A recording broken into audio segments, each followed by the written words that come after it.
Hello, and welcome to Humaxa. We've developed the AI assistant named Max. It's the AI assistant for automotive industry employees.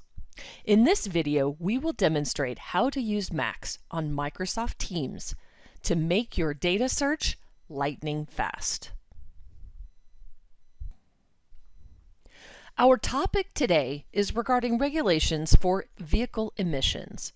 For this video demo, we trained Max on the recent EPA multi-pollutant emissions standards proposal.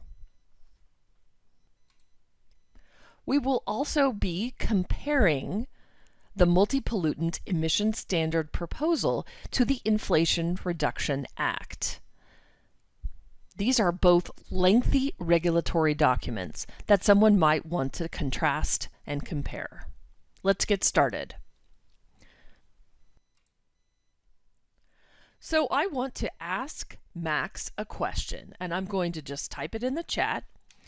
Give specific examples of the differences between Inflation Reduction Act and the multi-pollutant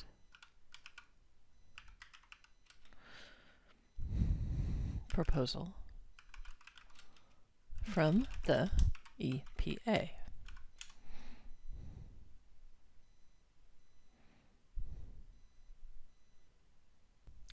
And Max answers, "It's time for some specific examples, my friend. Here we go.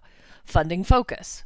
The Inflation Reduction Act directs funding to community-based organizations through the Environmental and Climate Justice Block Grant Program, etc. Pollution monitoring. The Inflation Reduction Act includes programs to expand and improve pollution monitoring, etc. And number 3, methane reduction. The Inflation Reduction Act allocates $1.55 billion to cut methane pollution from oil and gas industry operations. If we scroll down, you can see that Max references where it's pulling the information from, and if desired, you can click Select to go to the exact page in the Multi-Pollutant Emission Standard Proposal or the Inflation Reduction Act.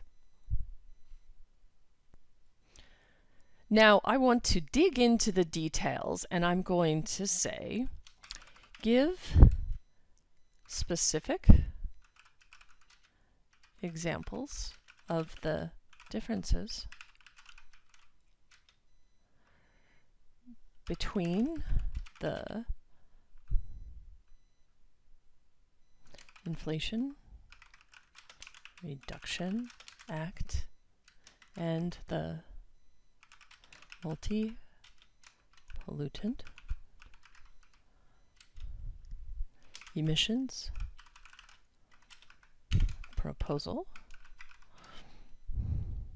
from the EPA. Requirements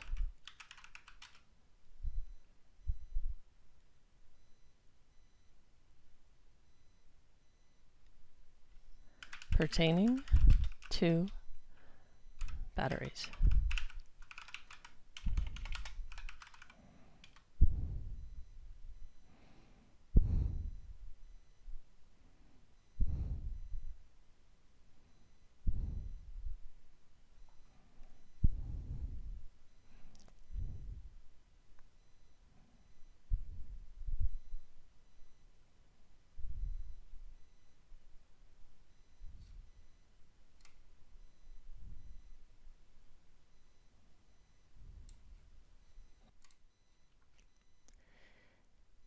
And Max answers, certainly, let me provide you with some specific examples of the differences between the Inflation Reduction Act and the Multi-Pollutant Emission Standard Proposal requirements pertaining to batteries. Number 1, battery durability.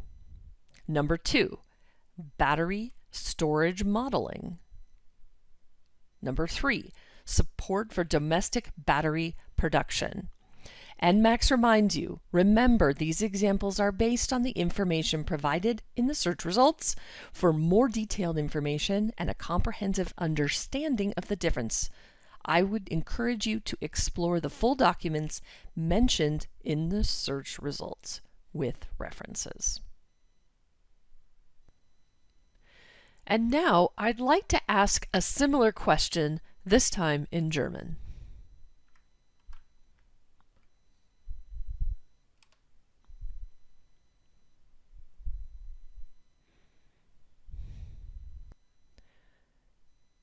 And Max answers the question also in German.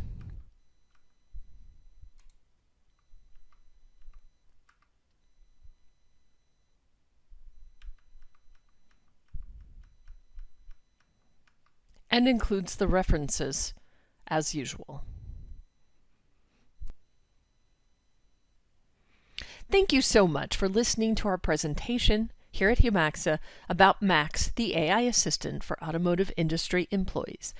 We provided a few examples here, but there's of course other examples of ways to decrease search time for any large data source. For example, if you wanted to compare quality requirements in RFQs, or if you wanted to ask about contractual capacity requirements within a certain specific customer requirements, you could do that as well.